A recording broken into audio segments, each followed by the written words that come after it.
रांझंद इहे डॉलर हिन में अंदरि पोइ बि थो थियनि छा?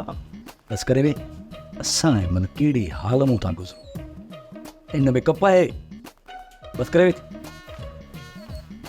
गोड़ हिननि खे महिमान खे त हेठि छो विहारियोसि? असां पाण वेठा आहियूं असां पंहिंजी हैसियत ऐं औकात न ई विसारींदा।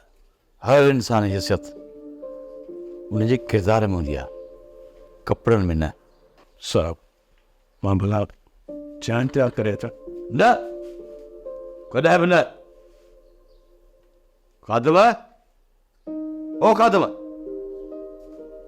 जी साहब मोर जा मिट ईंदा आहिनि ऐं मोर हिन दफ़े कचहरी कंदो ऐं अॼु हिन जी ख़िदमत तूं कंदे। आई बाबा शहर वञ ऐं उतां कोई चांहि वग़ैरह वठी आ। बाक़ी राति जी मानी मैडम अचे त पोइ गॾिजी खाईंदासीं। हाज़िर साहब हाज़िर। मोर बेटम काॾे वई आहे? मैडम वई आहे शॉपिंग ते।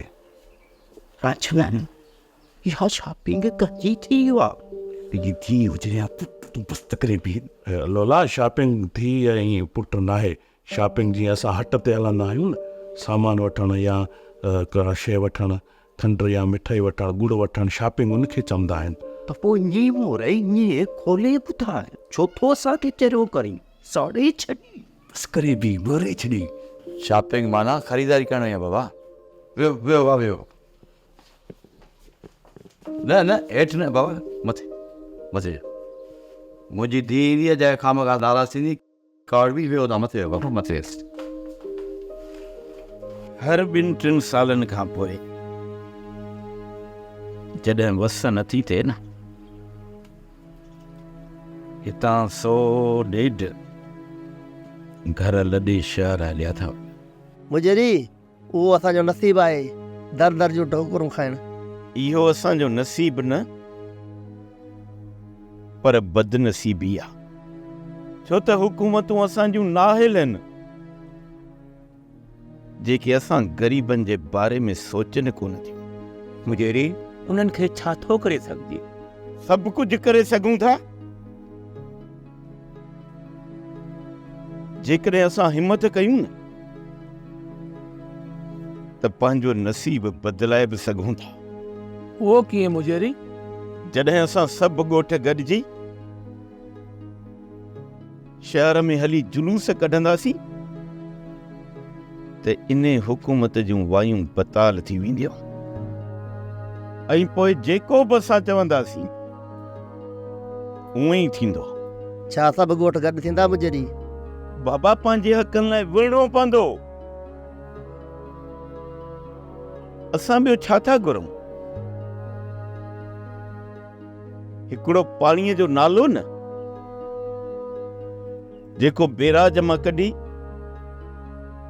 असांखे हिते पहुचाइजनि पोइ असां उन में नार हणी पंहिंजनि ज़मीनुनि खे सैराब कंदासीं। वसियण जो इंतज़ार ई न हूंदो।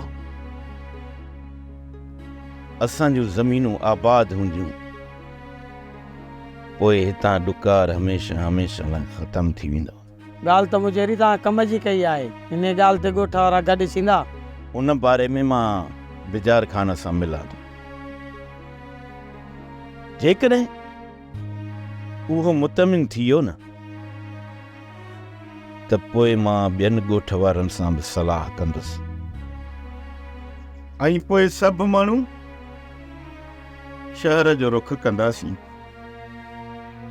ऐं पंहिंजा हक़ विढ़ी बि वठंदासीं। सोप सीरियल मोहब्बतुनि जो माग तमाम एपिसोड्स ॾिसो हाणे HD क्वालिटीअ में। विज़िट करियो असांजो YouTube channel Sindh TV HD drama. Subscribe कयो असांजो official YouTube channel Sindh TV HD drama ऐं वधीक अपडेट लाइ बेल आइकन खे क्लिक करियो।